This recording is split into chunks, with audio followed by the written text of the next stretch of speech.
Welcome to Investing in Florida podcast, dedicated to exploring the investment landscape in Florida and uncovering strategies for maximizing your returns.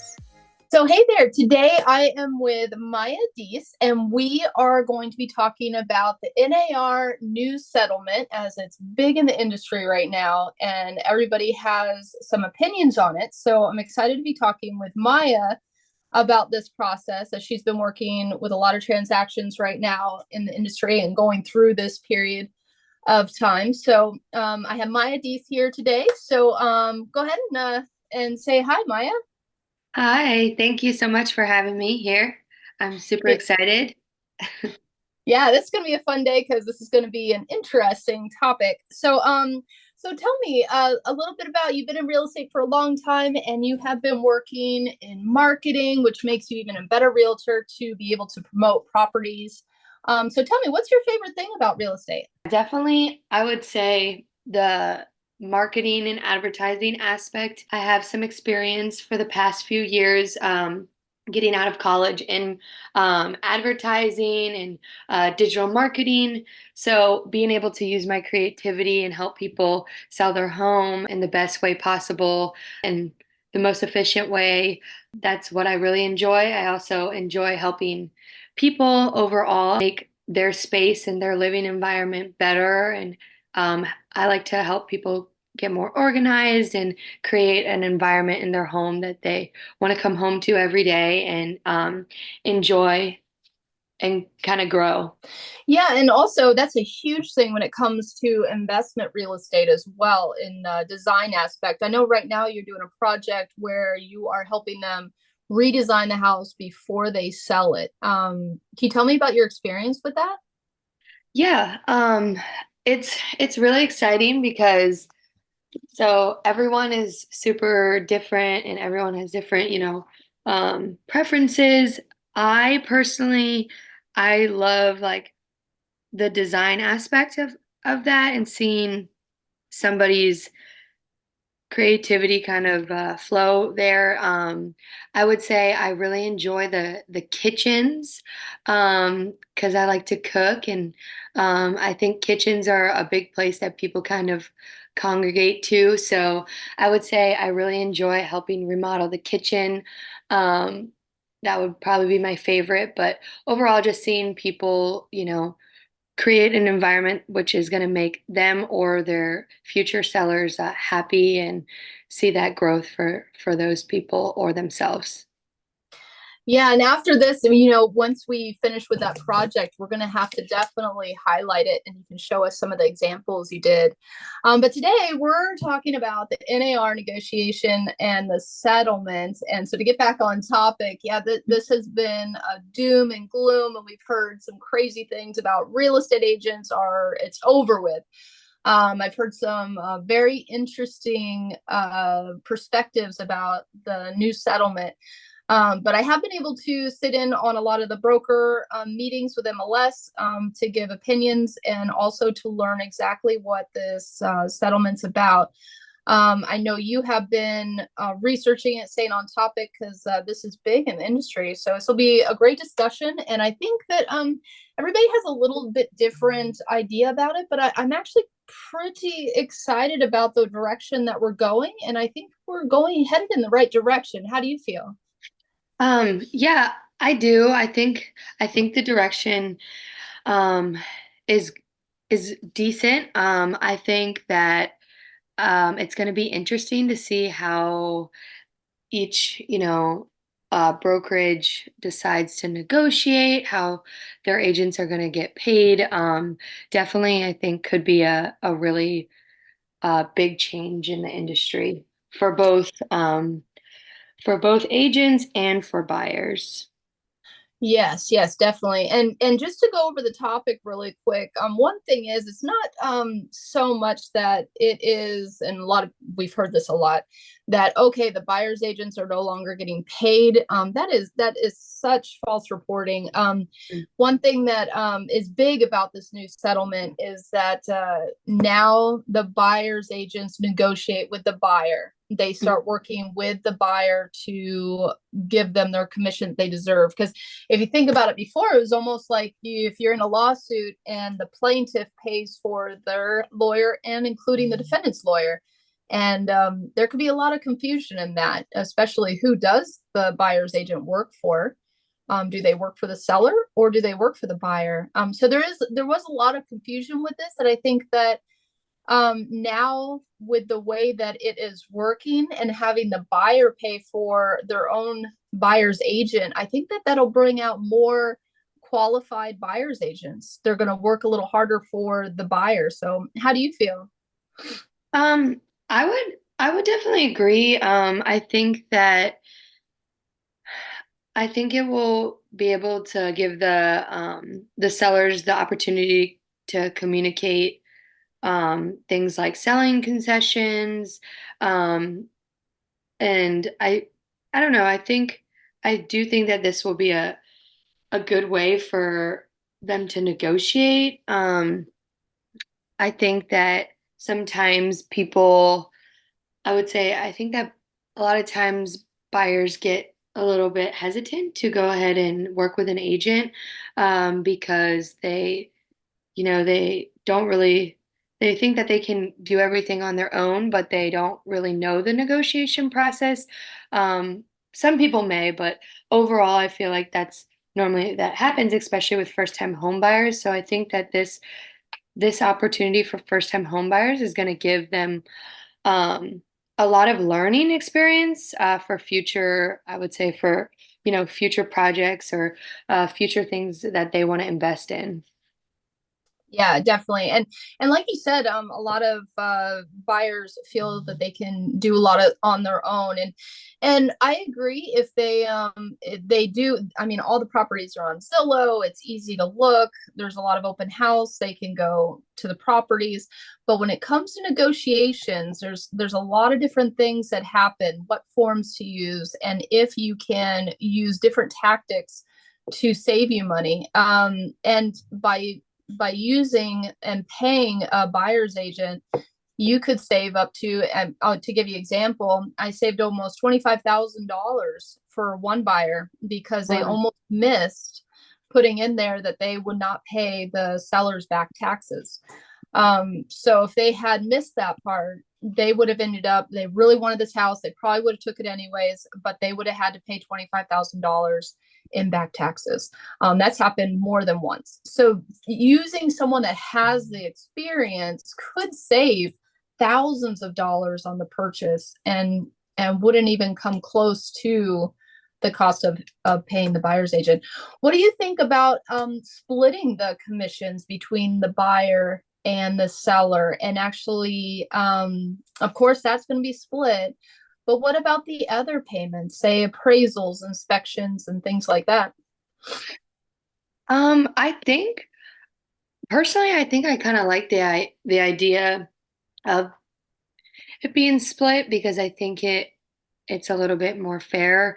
I feel like oftentimes there's a huge kind of uh lack, I guess, of sometimes people don't know how much they're gonna have to, actually give out to their buyers. And if it's renovations, or closing costs, I think that it would be super beneficial. I think it might help transactions move quicker. That would be probably my best guess. Yeah, yeah, no, I definitely agree with that. And there have been discussions with FHA, some of the main Fannie Mae and all the main mortgage facilitators. They are Mhm. discussing having the broker or the buyer's commission included into the closing costs, because that's where part of the problem is coming from, is that it's harder for the buyers to wrap that into their loan. So something that is coming out is allowing them to wrap this commission into their loan, which would not, that's where the problem lies. So if that's the case, that should definitely help. And then if the sellers were to pay for their appraisal, their inspection, their survey, instead of having the buyers do it, then if something falls through, they have those documents to move on to the next seller. So it almost makes sense to, move some of the costs to the seller side while we're moving and having the buyer pay for their own buyer's commission.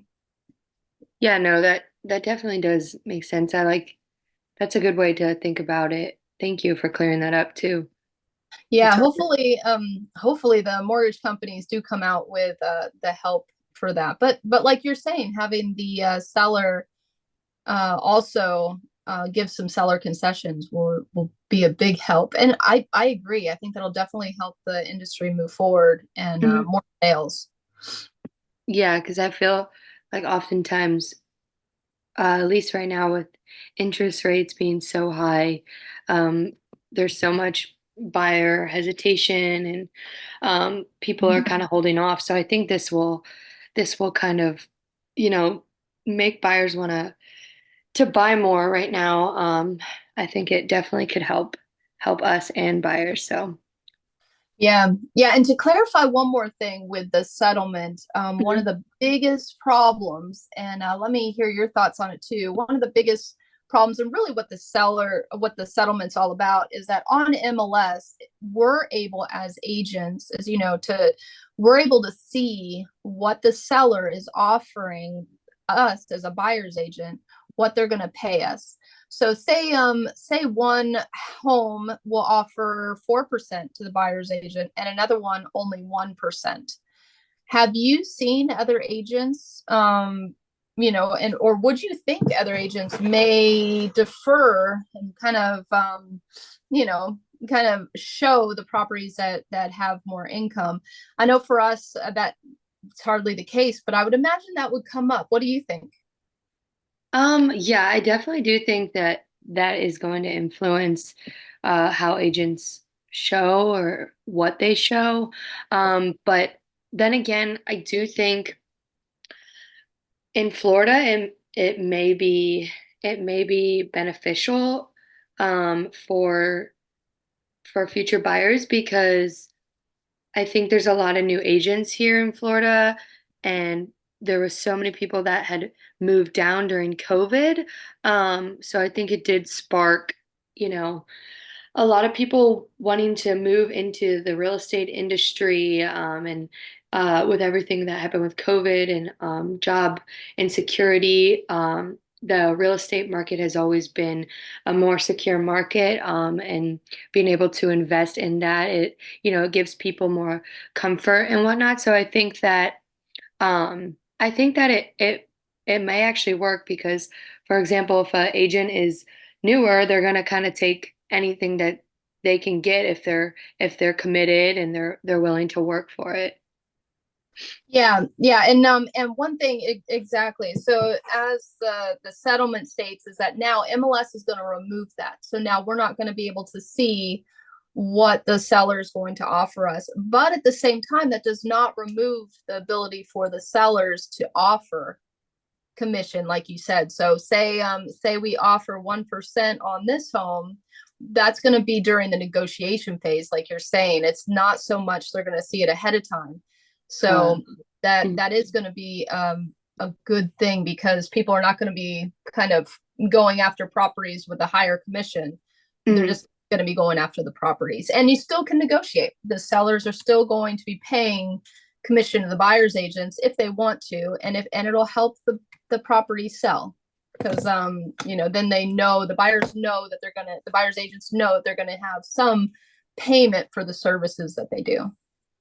okay, gotcha. Yeah. But yeah, it's gonna be kind of interesting. This doesn't come out to July, Hmm. so I think I know you've been reading up on this a lot, and so we're just gonna kind of see how it rolls out and how we go through it. But and I mean, how, since you started real estate, have you always signed the buyer's agent agreement? Um, Not always. So I think that this is going to help with security through um, not losing clients. I think Mhm. this will really help us as agents because before I had not always signed that. Yes, yeah. Yeah, and I think that, and especially with investing in Florida with the agents here, making sure that we're always filling it out, no matter what, because not only does it secure your commission, but also it secures knowing exactly what their criteria is on that form. But like we had one real estate agent, actually this has happened a dozen times, but with investment properties, sometimes the investors will only offer, say, 1%, but they're in agreement with the buyer for the 3%. So at closing, they're able to pull the 2% from the buyer, the 1% from the seller. And as long as they, feel that they have done and worked hard on that project, that we've never had an issue with receiving the full commission. But I think there's a lot of real estate agents that forget that, and it's just been too easy for so long. Yeah. So it'll be something that I know you're very good at. We make sure that we have all our forms and all of our T's crossed. That I think this is going to be not a bad strategy for the future of real estate. I think that as a real estate agent, it's going to show who's really working and who is just doing this part-time. Yeah, no, I definitely agree with you on that. Yeah. So yeah, I think that with the MLS, the settlement, I think that everything should smooth out pretty easily. Ever since I've been in real estate, we've always had a buyer's agreement that I think that this is going to move out smoothly. So I think if we just stay on top of it and watch as new developments happen, I know that you've been working hard and making sure that you're kept up on this topic. So we should definitely do another one in the near future as things kind of progress with the settlement. Yeah, that would be great. Thank you so much.